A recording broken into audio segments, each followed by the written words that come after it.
It's almost like I have two souls. One soul is a warrior. I have been at war all my life against things for people. But I'm also a sage and a thinker. I actually think that when you have both courage and wisdom, that's when there's a power in your life. I'm not going to assume that you're doing this for a bad reason. I'm going to be aware. I'm going to ask questions. I'm going to be cognitive that there might be malintent in this, but I'm not going to accuse you. I'm going to ask you questions. If you want to elevate your experience of happiness, if you are willing to step out of your hidden brokenness, you have to let go of judgmentalism. You're listening to the Mind Shift podcast. I'm here with my dad, Erwin McManus. How you doing today? I'm doing good. Doing good. It feels like Christmas. It feels like Christmas. Is it chilly here in LA? Yeah, it's the first week of December or the second week of December. It feels good to be almost done with all of the things that we've planned this year. Yeah. After this podcast, we're going to get on a plane, fly to New York, where it's really cold. Apparently, it's very cold. And so we get to experience some winter wonderland. Yes. Which New York and during Christmas season is just absolutely beautiful. Yeah. I feel like London, New York are two of the most beautiful cities during Christmas season. Really, really beautiful. So if you're, this pod will actually be out after our event, Yeah. but we're doing a Mosaic New York thing out there, which will be very exciting. It's in the West Village. If you missed December, check for January. We'll be back. Yeah, we will be back. Hey guys, so a couple of things. Last episode, I had a clip that went viral. That was exciting. Yeah, it's pretty good. It's about to break 300,000 views on Instagram, which is pretty exciting. That's amazing. This is the first time I've ever had a viral clip. So I went to sleep on Saturday night, and I think it had done like 10 or 11K. So I was like, okay, so we got a little bit of, I felt good about that. A little bit of traction. If I get double digits, I feel happy, And then I woke up in the morning and it was like, it was 70, like 100,000. It was like 70,000, and then on Sunday, and then by the end of Sunday, it was like 190,000. And I woke up and it was 250,000, and then now we're almost at 300,000. So I thought it was interesting. I thought something I was going on in the world. I was like, oh no, what happened? I had like a bunch of followers and a bunch of views, but that was exciting. That's kind of a win. Yeah, so thank you guys. Thanks for watching it. Thanks for sharing it. Thanks for commenting. It was absolutely worth sharing. It was a great clip, and you were talking about friendship. Yes. And it does let us know that this is a sweet spot, that people really want to know more about how to resolve conflict, how to have friendships, how to deal with, human relationships. And I mean, it is like the lifeblood of our society, right? Yeah. Humans and human relationships and navigating conflict is one of the most important things. So I would say this, Howard, we're doing better. We had a pretty hard week. We've had a hard 2 weeks. Yeah. But we let external factors affect our internal situation, and sometimes that happens. Yeah, that's life. And I don't know how we're gonna do it better next time. Mm-hmm. We haven't talked about that, but we do like we see each other all the time. We work together in multiple different spheres. We go to the same church, so sometimes it's just gonna happen, but it doesn't happen often. But Yeah, no, and I think that's the reality of life. If you're going to have a lifelong friendship or relationship or dad, son, like everybody's texting me all the time going, I want a relationship just like you and your son. I want a relationship just like you and your son. I'm going, well, you need to realize that it's not easy. We actually have conflict, and yeah, maybe we need to talk about, because we do get that a lot. Like, how do we have a relationship? And we talk about proximity. We talk about, sacrificing, the willingness to sacrifice for each other. And I think for me, when I was younger, and now it's like time is probably our biggest sacrifice. How do we spend more time together outside of just working and doing the pod and doing all the events that we do together? And so it's, yesterday we went to a football game together and we started talking about work, and I was like, hey, normally I'm the one asking about work stuff in the social setting. Yeah. And I was like, hey, I'm overwhelmed. Can we not work?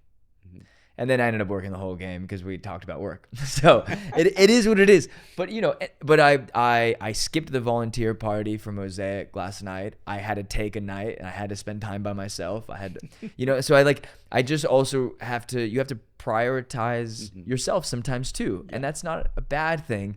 But we both probably have a hard time with it.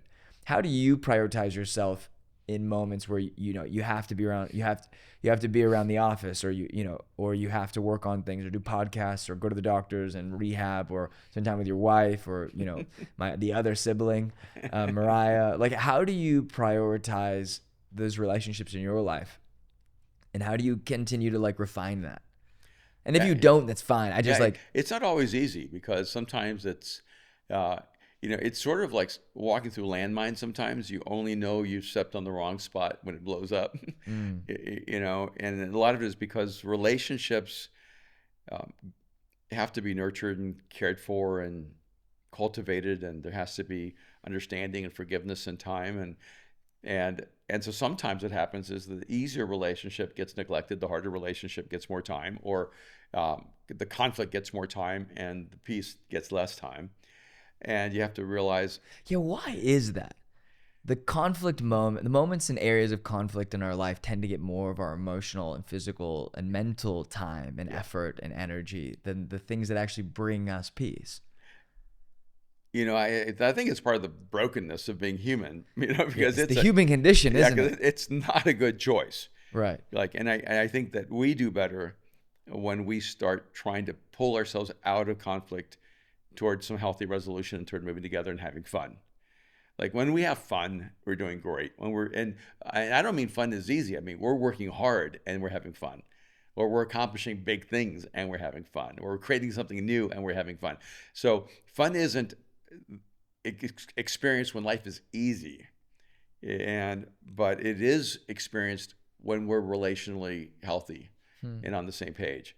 And then when there's conflict, it just sucks all the joy in life, even out of success. Okay, so can we like run a diagnostic on ourselves and just use ourselves as the examples? How do we not let it do that? And I'm like, I don't know. So I'm asking, because, and I'm even asking with like an edge, because this is something that's like visceral. We talked about that conversation was a hard conversation to navigate because we weren't really on the same page about a few things. And we obviously, like, the love never changes, but it isn't always the answer or the solution. To me, it's you have to have 2 or 3 things that are truly your non-negotiables that the other person respects. And then the other person has to have their 2 or 3 things that you respect. And it's almost like you have this crossing line where you have other things that matter, but that's all in the gray area. You can make changes to play as long as you respect the 2 or 3 things that the other person truly values. And I think that's one of the keys, is that when those 2 or 3 things feel most violated, that's when you have the hardest time. And so because there's other things, like at the game you said, "Hey, Dad, we can't work all the time. I need some space where I can just, not be at work, be at rest." And I go, "Oh yeah, I need to make that adjustment." And but that's almost like a below the line. I know that when I mess that up, you're not like furious at me. You're just like throwing up the white flag, going, "I'm really tired." Yeah. And I looked at you, and and it wasn't work, it was Mosaic. And so that's been a harder thing to reconcile inside of myself, because I'm going, I don't work for Mosaic. Mosaic's the church. If anything, Mosaic cost me money. Right? But it brings community, brings faith. I'm a giver to Mosaic. And so I get to be a part of the team. And so I look at it as a gift, but then sometimes the gift doesn't give. Sometimes the gift takes. And I don't think people talk about that enough. Yeah, and we're at the game, and I'm sitting next to Chris Duran in that moment, whose wife is our executive, like chief of staff person at Mosaic, and also works with us a lot in the company. I grew up with Chris. Yeah, you grew up with Chris. Yeah. And, Lisa's been with me, 20 years, and she's like in that tight inner circle of people. And I said, "Chris, am I a workaholic?" And when did you ask him this? At the game. When I walked and went to the restroom? When you were sitting on the other side of Carlos. Oh, yeah. Okay. Yeah. And he looked at me, and you'd have to kind of know Chris's stoic personality that's very understated. Yeah. That is very chill. He just looked at me and and it was his way. If it was a different personality, he'd be going, "Are you out of your mind? Of course you're a workaholic. My wife works for you, and you're texting her at 3 a.m. or 5 a.m. or 2 a.m. and of course she's a very compatible associate with me because 10 years ago, the way I structured my inner team, my administrative team, was I had two people who worked for me, and they basically, one of them was available 24 hours a day. Mm-hmm. So wherever I was in the world, whenever I sent a text or an email, I got an immediate response. Mm-hmm. And of course, then we lost half of that team. And so Lisa tried, and I haven't made the adjustments very well because I still treat her like there's a team of people who are available to me 24 hours a day. And I realize, don't look to me to coach you to have balance. Right. So, okay. So, okay. So you can't coach balance, and you for sure can't teach it. But you also, it's navigating. Like I would not say I'm a balanced person, but I definitely get like, I don't like the word burnout because burnout kind of just means, burnout is this, like, I think you're effectively blaming your own decisions, but then taking a victim posture and blaming the person, someone else. Yeah. Right. So you have to protect your own space. You have to Yes. create your own boundaries, and you also have to, like, know when to rest and know when to work and know when to sleep and know when to eat, and no one else can do that for you. You have to decide to do that for yourself. But, you know, you text the group chat, the team group message at 3 a.m, and I text you like, yo, leave us alone. Like, some of us sleep, save it, write this in a note. This is for shared notes. This is why notes were created. Chris's response to me was a question. He goes, it's hard for you to turn your brain off, isn't it? And I said, it's just really hard. I don't even know if it's hard. Don't know how to do it. Like I wouldn't put it in the hard category, put it in the impossible category. Yeah. Hard is something I can do.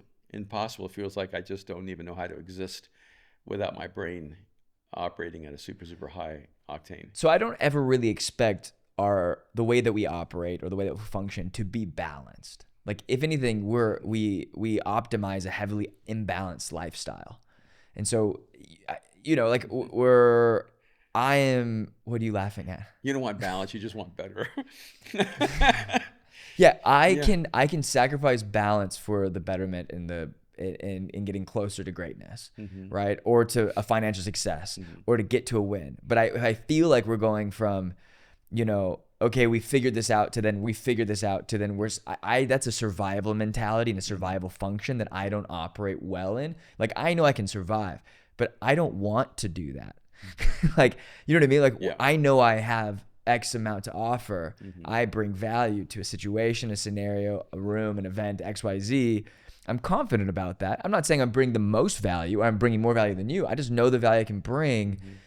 And so how do I create a balance of going from win to win? And not that you're going to win every time, but sometimes it does feel like, you know, we talked about this. Sometimes it does feel like we go from new door that's open to new door that's open to new door that's open, and we're just, God's opening all these doors, and I'm going, I'm going to jump out the window. You know? And so we were talking about this morning, how important is it to balance a lifestyle? How important is it to learn or to know what to say yes and no to? How do we learn for next year? Because I just want to take ourselves as the example, and also we can change subjects. Like, if this isn't working for you, we can go to something actually, else. I think there's something very dynamic here that I've had to deal with most of my life. Everybody wants, in a sense, wherever their space of definition is, everybody wants to succeed. Everybody wants success. Everybody wants to grow. But the dynamic is that when you grow, your last year's filter doesn't work anymore. So when I first started speaking, I just said yes to everything because I didn't have enough invitations. You know? Yes, right. And so any yes was like a miracle. Right. And then as I began to grow and have more success, I started getting a lot of the same invitations. And so now I had to start saying no to invitations that a year before I would have begged for. 2 years before I would have thought were impossible. But now I'm having to say no to them. And frankly, that's the way I actually turned it into a livelihood, is that because at first I was paying to speak. In fact, Kim, your mom would say, we can't afford for you to be a speaker. Because you would go and speak for free. I'd go and speak for free. I'd even pay for my expenses. Right. I would travel just to go someplace. And then it shifted to where at least now I could get my travel paid for, but I wasn't really making much of an income or any. And then it shifted to where they were paying for my travel and giving me a few $100. And because I did it well, more and more opportunities opened up to where each year I had to change my filter and go, oh, before, in the beginning was yes. Then it was, could you pay my expenses? Then it was, could you at least cover a little bit of, my fee, speaking fee, which didn't exist. It was a few $100s. And then it grew. And what's really hard is every time you hit a certain scale, you realize the best speaking engagement of last year, it doesn't meet the criteria of my worst speaking engagement this year. And that's where I would make mistakes. For a while, I would say yes to things a year ahead of time or 2 years ahead of time. And then 2 years later, that event in a very real way didn't merit the time that I had now committed to it, but I would keep those commitments. That's how I was overcommitted. That's how I was overworking, because I was saying yes to the new things that were actually a new breakthrough in my life. And I could make an impact that was significant, but I'd made too many commitments in my past to my future that took that time up, which is why a lot of really, really significant voices, world-class speakers, do not allow you to schedule them a year or two in advance, because their value next year is going to be higher than their value this year. It's not that they don't have an available in a slot. Right. It's that they're trying to evaluate the actual scale of their value next year. And so I had to start changing my criteria. And some of my criteria, even as I grew older, were different. It wasn't really about how much a person would pay me. Is that a person I want to have a long-term relationship with? Or is this just a one-off? And I became far less attracted to one-offs, because then you don't make any meaningful connections to people. Yeah. And so there's a guy named Sam Taggart right now who invited me to be a part of his events this next year. How do I know that name? Instagram? I've mentioned him to you, and he's really quite extraordinary. Okay. I've told you about him and his wife. Where is he based? I think he lives in Utah. Oh, okay. And I'm going in January to speak at his event. The end of Jan. So I'm going to that event in January, then to another event in Iceland with him. And I remember FaceTiming with him and just deciding I really like this person. And I like the fact that they asked me to be a part of an ongoing relationship with them rather than just a one-time event. And that's really one of my new filters. And so you have to decide, what are the filters that help you say no? Because unless you are terribly unsuccessful and you're doing the wrong thing in life, your yeses are going to become next year's no's. And you have to keep changing the criteria and elevating the criteria and upping the criteria. People think I say no to everything, but I just don't get invited. People should be inviting you to speak at their that's events. not why I'm saying it. I've always said yes to the people who've asked, and I think, and I've always appreciated it. But I do think that I'm someone who'd rather build it than go to it. And I was listening to Joe's talk yesterday. Joe Smith? Joe Smith at Mosaic. Joe and Beck did a little I invited a bunch of friends. I didn't realize it was the kids' Christmas day.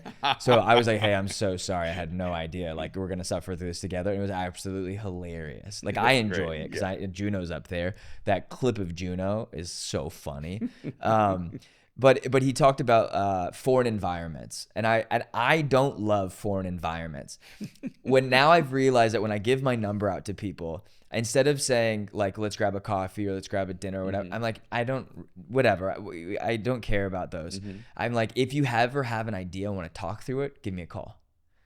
Because I like ideas. Yeah. And I was like, oh, I'd love to discuss ideas, even if it's just me helping you voluntarily, XYZ. And I realized, I love that side of life. I'd rather go somewhere and help them do their thing versus me go and talk. Like, I don't have as much interest in doing that. More and more now, I think I do. But I love doing this with you.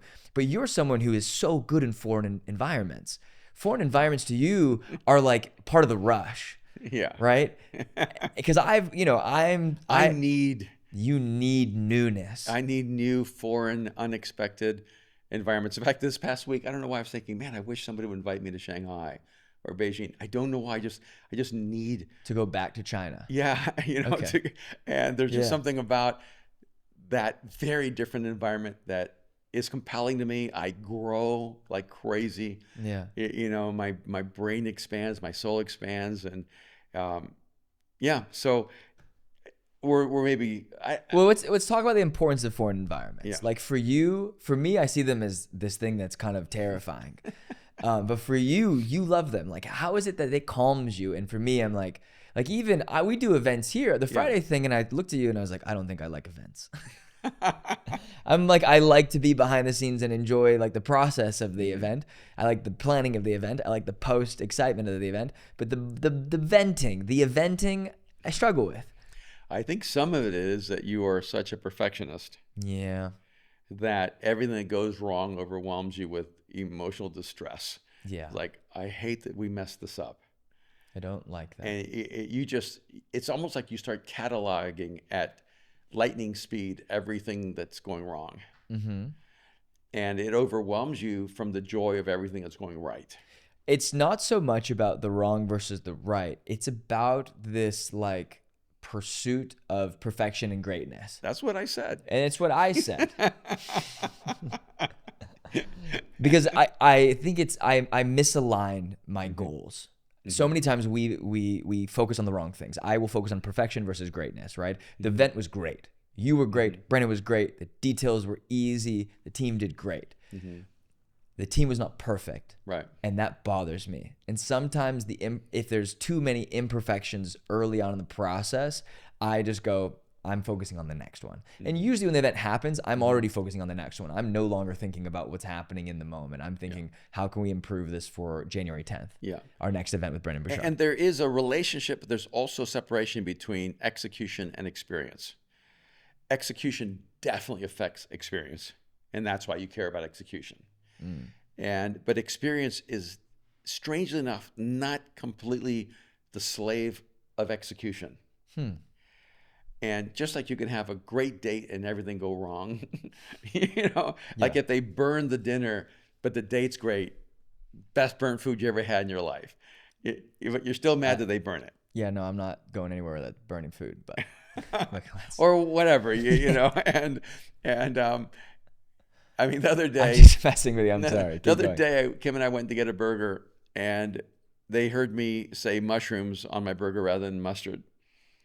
So I bite into my burger, and it's weird. What they put on? They put mushrooms on it. Mushrooms? Rather than mustard. So it is a little weird when you bite into something. They put fungi? And you're expecting mustard, and you're getting mushrooms. Oh, you got a mouthful of dirt. But I don't know why, but I'm psychologically built for it's okay. Yeah. I'm going to change my mind and enjoy the mushrooms. And while I scrape them off. And I love mushrooms, just not on my burger. Right. Okay. And Kim's like, I'm so sorry. And I'm like, I don't care. Where was this? Yeah. I don't even want to say. Wait. Oh, okay. It was Five Guys. Okay. I'm just going to admit it. I went to Five Guys. All right, guys. Now you know. I like Five Guys. I love it. I love their fries. I like Five Guys. And I went up and I said, hey, could I get some mustard? You guys put mushrooms instead of mustard. And they go, oh, we're so sorry. Do you want to? I'm like, nah, I'm good. I just went back, fixed it up myself. And I think I've trained myself to not let mistakes ruin my experience. I just know life is full of mistakes. And I think a part of the dynamic is we need the level of precision and drive for perfection and excellence that you carry. And there's a part of me that always wants to say, I'm so sorry that everyone isn't as committed to greatness as you are. That's got to be exhausting for you. And at the same time, I'm like, can you be committed toward greatness and excellence and execution and still enjoy the experience and the people who are doing it with you? Does that make sense? Yes. I think it is a tension because it's like if you enjoy it too much, it becomes like a sauna that you all get in and everyone accepts average. But if you don't learn to enjoy it at all, it can be exhausting. People feel like it's never good enough. And I know that my intensity is draining, so I'm not unaware of that. I am aware of it, but it's also why I don't commit myself to everything. There are things I try to put them in buckets, and I am trying to really I'm wrestling with that the reality of that perfection and greatness situation. And I've also thought that like maybe my life would be better if I went and just attacked a task versus try to build something that has so many variables of imperfection. You know, so there is that like reconciliation that you have to like wrestle with inside your own soul. But so much of that is so much harder when we're navigating conflict. Yeah. You know? Yeah, when we're fighting, nothing is good. I mean, Friday was good. Friday was awesome. Yeah, we're still fighting Friday. Wow. Okay, I take that back. See, I We don't spent even believe in absolutes. And I said nothing is good. See, that's the crazy thing. About absolutes. You can't. Absolutes never work, man. Even when I try one, I immediately get thrown down. No, I'm sorry. No, it's good. I found a quote that is kind of you-esque. Oh, here it is. I posted it on the Instagram. I posted a quote on There it is. on the arena, and someone immediately posted on Instagram. Oh, what was it? It's the one from Thucydides, and it says this: a society that separates its scholars from its warriors will have its thinking done by cowards and its fighting done by fools. And I love that quote. I just thought this is so interesting because I've always seen myself, I love the phrase from Braveheart, as a warrior poet. I've always seen myself as both a warrior and a thinker. And that has been my internal identity all my life. And even at times when I've told myself, you're in too much of a warrior mode, you need to turn on your sage, your poet, your artist. And then sometimes I said, you're too much in your artist mode and you need to turn on your warrior. And I feel like it's almost like I have two souls. There's like one soul is a warrior. I fight against evil. I fight against loneliness. I fight against oppression. I'm definitely at war. And I've been at war all my life against things for people. But I'm also, I think, also like a sage and a thinker and a philosopher and a poet and an artist. And so it's funny because I feel like, yes, when a fool, you don't want a fool going to war. What? You don't want a fool going to war. Yeah. And you don't want our best thinkers to be cowards. And politicians. Yeah, I actually think that when you have both courage and wisdom, that's when there's a power in your life. And you need them both. Okay, so I found the quote. Okay. It says, "We contain many selves. It's messy. Our challenge is to allow everything to sit together, not neatly lined up, divided into black into white, but to sit in the mix, allowing the gray." I have no idea where this book is. I have no idea where this quote is from. I just stole it from an Instagram post that someone else posted, and I screenshotted it and posted it on my feed, and I gave zero credit. But I actually don't know where it's from. And just like a nice quote, but I thought that was like so reflective of our conversations, because I'm like, I need you to be more black and white. You're like, I'm not. I'm gray. You have to like get used to that. That's okay. Yeah. Even right now when I said I have two souls. You do. And I always like laugh because I'm like, it feels like borderline personality disorder. Not you, but like, you can feel so many different types of way in an instance, right? Or in an instant. And for me, it's hard because I said this to you. I was like, when there's conflict, I enjoy war. Like, I am a mind who likes to win. And I also like, like if I'm reduced down to my most primal attributes, I like to win. I really like to win. And my strength finder, my number 3 was competition. Yeah. And growing up in a Christian family, growing up in a household where you like to win in sports, but I like to win in other areas. and so when there's conflict, for me, it's easy. If you want to have conflict with us, now we've put us in a winning and losing situation. You don't see things like that. I don't. You see it as, well, I want us to both win. Yeah. And I prefer that when we're on the same side. But the moment there's conflict, I go, well, I'm going to win now. And that's my high advantage. Yeah. And the way I see it is, if you want to win a battle against me, I'll just concede that to you. But for me, it's an island that drifts away from me. Like, I'll let you win, but I won't let you in. Again. Yeah. Because there comes a certain point where you like, I just do not like to fight with people. I just don't like conflict. I feel like life is too short to have conflicts. But at the same time, I don't want to feel, I know what it feels like to feel psychologically oppressed by people. I know what it feels like to feel like I used to be in fear of other people, like it's psychologically in fear. And I had to learn how to, How long ago was that? in my 20s and 30s, I had a lot of that. I'd say dominantly in my 30s, I felt just this dark cloud over me and always living in fear, I felt like. And I strangely made courageous choices, but making courageous choices when you still feel overwhelmed by fear doesn't give you the joy of the victory. And I had to learn how to create internal boundaries where I'm going, all right, if that person makes me feel oppressed or makes me feel like I'm suffocating, I just want to create it's weird. I create soft boundaries where I don't have to tell a person, I don't have to be mean to a person, I don't have to cut a person off. I just create a psychological distance that protects myself in that sense. How often in relationships, me and you or you or me, do we just project our own feelings or assumptions on the other person? Because I know that I do that with you all of the time. But we were on the arena call earlier and someone asked about assumptions. Yeah, it was a good question. It was a really good question. So Can we talk about assumptions and how assumptions will just, I mean, they say that assumptions create an asset of you and me. That's like the common. That's the technical term. That's the technical term. But assuming and projecting assumptions is this like critical error that I think so many of us make in our human life. Yeah, I think my response was assumptions are made because there are two projections. One, you project your own feelings, your own actions, your own motives, your own internal world on someone else. That's why we make assumptions. But the second reason is we might be projecting what we've experienced from that person in the past. And so we're assuming that this is just a connected pattern to something from before. And so I think a lot of our assumptions are based on two projections. One is internal, from us thinking everyone's like us. If I'd done that, I would have done it for this reason. And the other one is assuming that they're still the same person, that they're doing it because I've seen this before.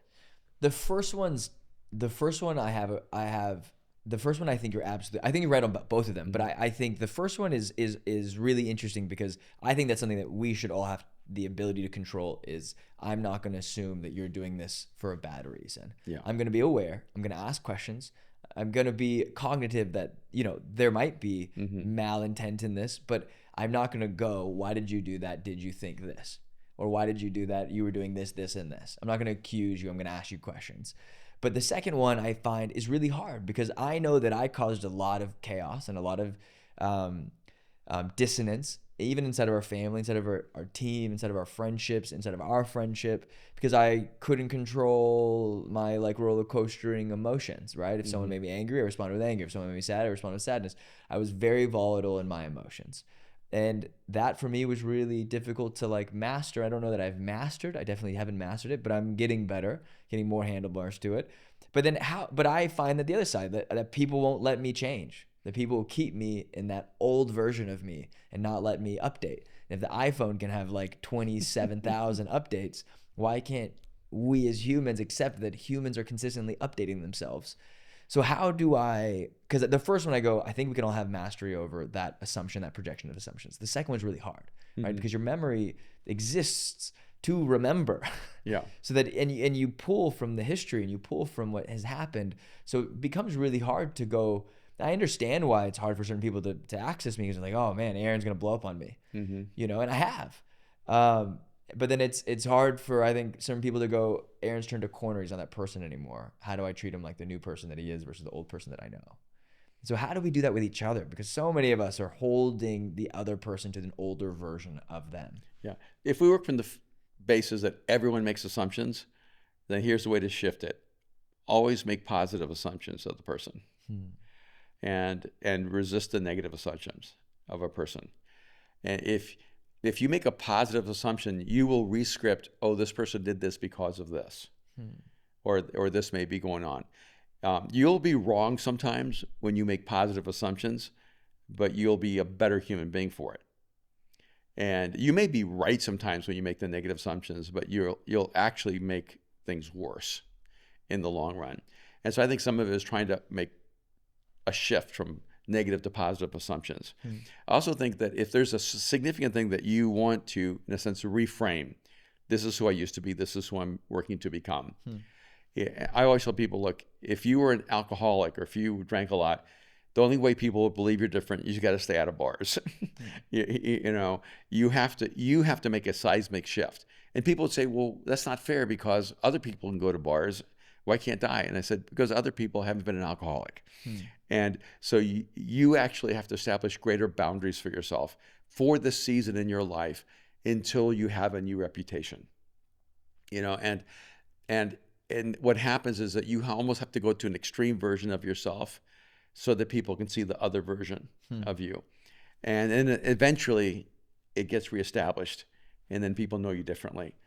But I just usually tell people, change the environment completely from which people knew you as your former self.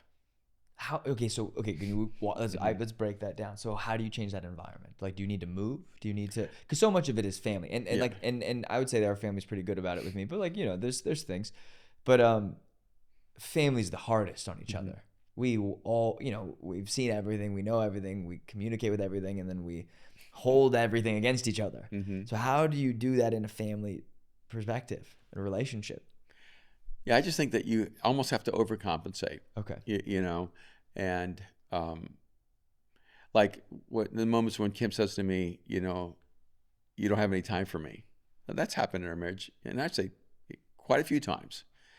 And I go, wow, I feel like I've made time, but it doesn't matter. It doesn't matter what I feel. It matters, really, in this sense, it matters what she's feeling. If I give her a little bit of time, it won't change her perception at all. I have to almost go to the other extreme. Okay. And I give her so much time and so much attention and so much space that it's undeniable. Does it make sense? And for instance, in a very practical way, this morning, before we did the podcast, I changed my trip to New York to go on Sunday. And I thought it solved a lot of problems. And then she said, I have my educational initiative banquet that night, and I need you there. And I did not know, you know, but I also know she has felt like I haven't been there for her as many times as I need to be right now. And so later I sent her a text and said, hey, I've changed my flights. I'm going to be home Sunday for your event. I didn't even know I was going to the event. I don't really particularly need to go. I didn't feel like I want to go. She needs you to go. She needs me to go. And I knew I need to make a dramatic act of commitment to her. And so when I sent her a text, I changed my flights. I'll be there at your event Sunday. She just sent me a little text, said, thank you, I love you. Right. And that one act was in a sense dramatic, seismic enough to go, I'm here for you. Yeah. If I had done 50 smaller things, it wouldn't have changed her mind. And that's just the way human beings are. You know, you have to like realize that we get that knee-jerk reaction of going, this is who I know you to be. And then when you're changing and you're trying to be a different person, it's a hard experience for people to have. Okay. Does that make sense? Yeah, it makes sense. You know, and so if you like, I've been super impatient, I got to be the most patient person in the world. You know, I'm not a good listener, and I got to like over listen. In fact, not only do I need to over listen, I need to mirror back what I've heard so they know I'm listening. I got to really work. And for instance, like on our podcast, because of the way it got started and the way we developed, you ask 99% of all the questions. And then I'm trying to ask questions, and I'm so bad at it that we're having to edit out my bad questions. The only thing that we're editing out from me is how bad my questions are. My answers are pretty good. My questions are horrible. It's imbalanced, right? Because you're someone with a wealth of knowledge, and I'm someone with the same well of knowledge. All the water I got is from your well. No, but and so I think it's like asking, why ask me when you have already have the answer for the most part. And so I think there is that maybe that duality in our relationship of like, you treat me like a peer. You invite me to a lot of rooms. I know I'm your son. I know I'm not your peer. A lot of people make that mistake. But in these situations, I'm not like I'm not as interesting as you are. Like, and don't do it. You're really interesting and really knowledgeable. And that's part of this posture is like, you know, who goes and mines the gold? It isn't the gold. It's the person with the pickaxe, right? So it's like that. I know that that's my role in this scenario, and I like that. You know, I make fun of you for being like, he can't even ask me a question. But you can. But I think that's the difference, right? It's like, I know that the function inside of this relationship, especially in the podcast, is that there's so much in you. I have to dig it out. And you allow me to like get inside and dig those. I keep doing this, like I'm chipping away. But, and so, you know, I'll give you a hard time, but I really appreciate the, you know, even the opportunity that you would allow. A lot of people, my biggest complaint with creators that I know, or speakers or pastors or whatever it may be, is that they're incredibly interesting behind the scenes and in front of the camera or on stage or on social media. They're so average, right? There's so much more to them if they were just willing to go there, but they're just not willing to go there. I don't know, for fear of maybe not being interesting, or for fear of no one cares about it, or maybe just not wanting to be about themselves, or just being a little hidden. We're at the place right now where I'm like, hey, we're so naked and unashamed. I need to put a towel on sometimes, you know, or you know, because I think we do open up so much of our personal life to people, and I do think that there's just an importance to that, right? It's like, don't give me the recipe to achieve the perfection. This is a space where I want us to be raw and imperfect and open, and you have committed to doing that too. So I thank you for it, and I applaud it, because it's a really, these are the places where we can deposit our messy moments, and it lives in history for all mankind. Yeah. You know, people who study things like human frequencies, you know, say that perhaps the highest human frequency is authenticity, and which is really interesting to me, because I actually think the best speakers in the world, if you have a scale of 1 to 10, they're somewhere in the authenticity scale of a 6 or a 7, maybe an 8. I think when your authenticity goes 9 or 10, fewer people are drawn to your message. And I've Why do you think that is? You know, this is something that's confounded me a lot of my life. Okay. To be perfectly frank, and it's true in Christianity, as it is in the business world, as it is in the personal development space. It's almost as if you move to that level of pure authenticity, a 9 or a 10, only a few people can actually handle that level of honesty and truth and connectedness. And you're probably going to speak to a small group of people who are really high-level leaders and thinkers. And because most people, that 6 to 8 is actually their sweet spot. And if you, can we just be like super, super honest? Like, if you listen to the most popular Christian speakers, it's somewhere in the 6 to 8. They're not inauthentic like a 2 or 3 or 4, but they're definitely in the performance category. And there isn't that level of just like almost unexpected authenticity where you feel a deep connection to that person's inner world. And maybe some of it is that the church culture doesn't allow that level of authenticity. And so it becomes too dangerous to be that authentic as a human being. And maybe it's just some of it is our own predisposition to be afraid to be known. You know, we long to be known, and we're afraid to be known. And it's both. And I mean, I'm going to guess that in 90% of marriages, the spouse still feels unknown. How do you know? How do you know your spouse? How do you know? I mean, I'm not married, but you know, and I'm single, and I have this aura ring that I wear, and I've posted pictures where I'm in the mirror, and I've been like, the people have been hitting me up, are you married? And brother, I pretty much talk about everything on here. Wouldn't someone know if I was married? It's a mirror. It's a mirror pic. He is not married. You can see the tattoos on this arm and this ring. And he is. Nope, don't you dare. Don't do it. Don't do it. I love you. The 7 frequencies of shut up. All right. Oh, man. The exciting thing today? What? I'm going to go get our Christmas tree. Can I come with you? I want a Christmas tree too. Absolutely. I couldn't go on Thursday because I was so stressed. I don't know if this pod is worth anything, but I think this is a really great conversation. Do you? I do. I think. Okay. What do you think, Jacob? I think this has been a really good one. Okay. I like it a lot. I I like like it a it lot. too. Thanks for going there. Man, I just think that if we could actually just keep moving toward the most authentic and honest conversations, it'll connect to a lot of people. And insights are great. Wisdom is great. Principles are great. But I think people want the truth and love. I think the thing that people really connect to most deeply is, oh, wow, I can't believe how true they're being, or how honest they're being, or this relates to me at such a deep human level. Could I ask a question about, I know that we're trying to wrap this, Yeah. because I think what you just said to spark something. What you just said and what you said a little bit before, where you talked about people communicating at a 6 or 7 level of vulnerability and transparency. Yeah. And authenticity is what the word you used. Do you feel that they speak at a 6 or a 7 because people show up at a 6 or a 7? Because I find that we have really intimate conversations at Mosaic, and I know the people who aren't gonna make it at Mosaic, and not for any bad reason. They come, they around, but it's because I know that they're not the type of people to go, this is my inner world. This is what I'm working through and thinking through and dealing with. Yes, because doctrine on the authenticity scale is like a 2.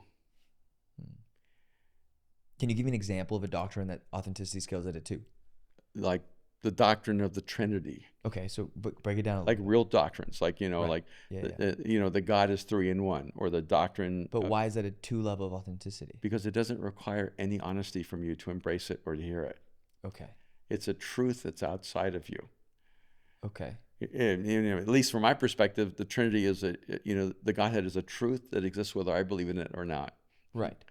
And it's just true, and we believe it. Yeah, and so when people go to church and they're hearing a message on heaven or hell or Jesus being God or any doctrine, there's zero need for authenticity and life change.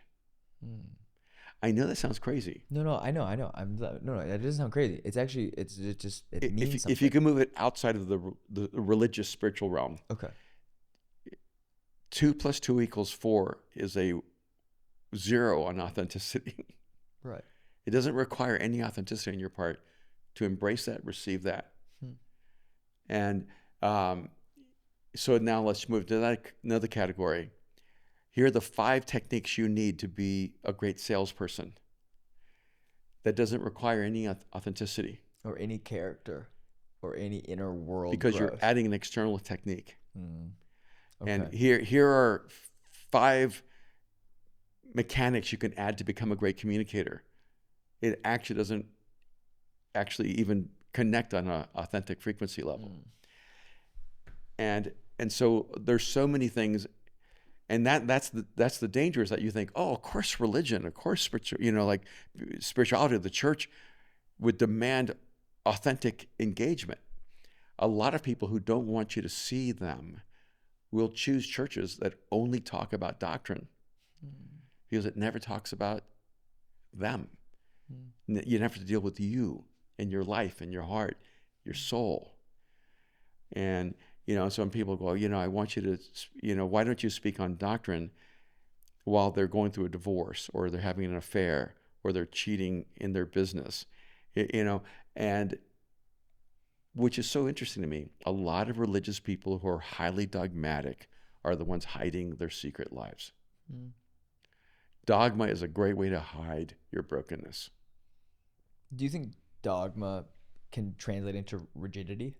It is rigidity. Because I know that hard week, a lot of internal things going on. The more rigid I became, right, the more the more aware I became, or the more aware of my internal world kind of hurting that I realized. And there's nothing bad happening there's nothing bad happening in my life, right? Like, I'm single, I know I said it, I just didn't want you to say it. I'm single, I enjoy it. I have a dog, I enjoy it.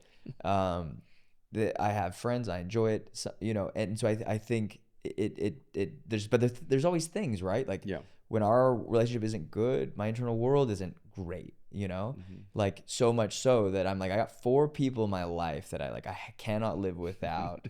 I don't want to. So if those 4, 5 now with Jake, if anyone beyond that, I'm like, I can't worry about that all the time, or it stresses me out. But I do know that when I'm more rigid, it makes me more aware of like, oh, there's red flags inside.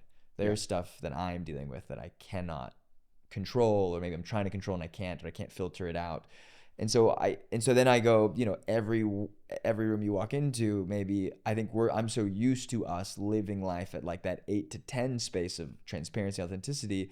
I sometimes just don't want to walk into that space. Yeah. You know, like I told you this, I was like, man, I don't know if I got to go to another church or something, but I can't have all my friends, all my work, all my church be in the same box. Like it just stresses me out. Because like, what if I just don't want to talk about it? I just want to have a bad day and just be fine.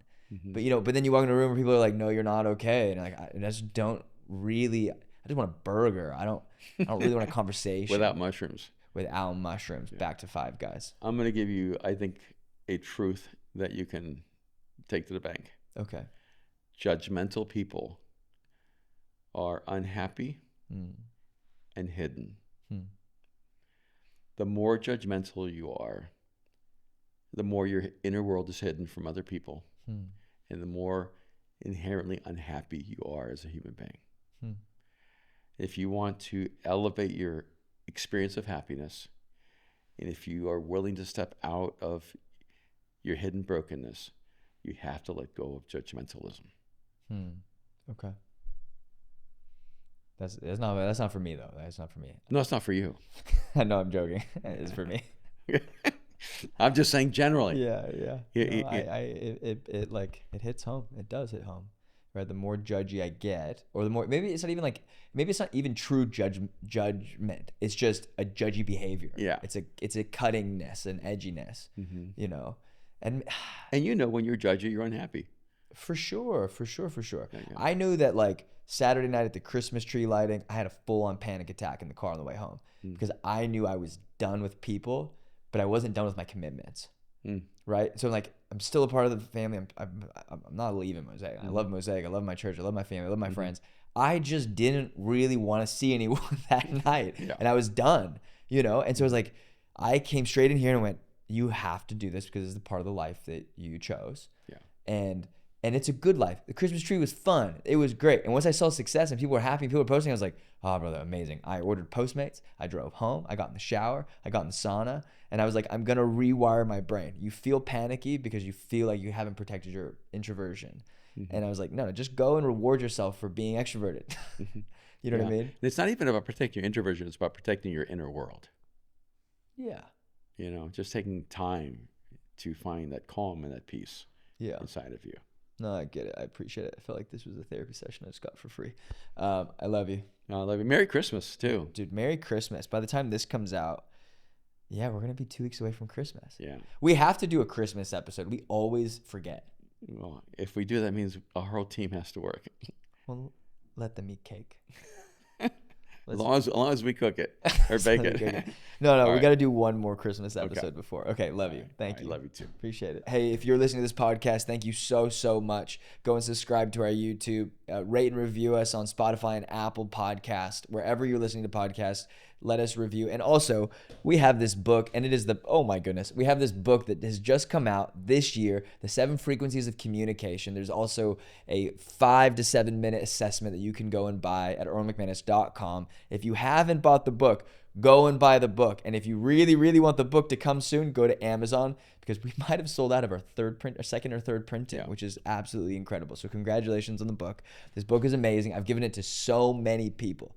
Go and do it. It's the greatest Christmas gift you can have. And don't forget, during this Christmas season, we have a thing called The Arena, which is a communication, a leadership, and a character forum where we're focused on leveling up our communication, character, and leadership skills. And we have a weekly call every week, and it's called The Arena. So go to thearenasummit.com, buy a membership, join us. It also comes with a conference that we do every year in LA in October. Some of the best speakers in the world. Join now before Christmas is the best gift you can give. We don't do ads on this podcast. We just talk about the things we're building because we care about them. And we'll see you guys next week.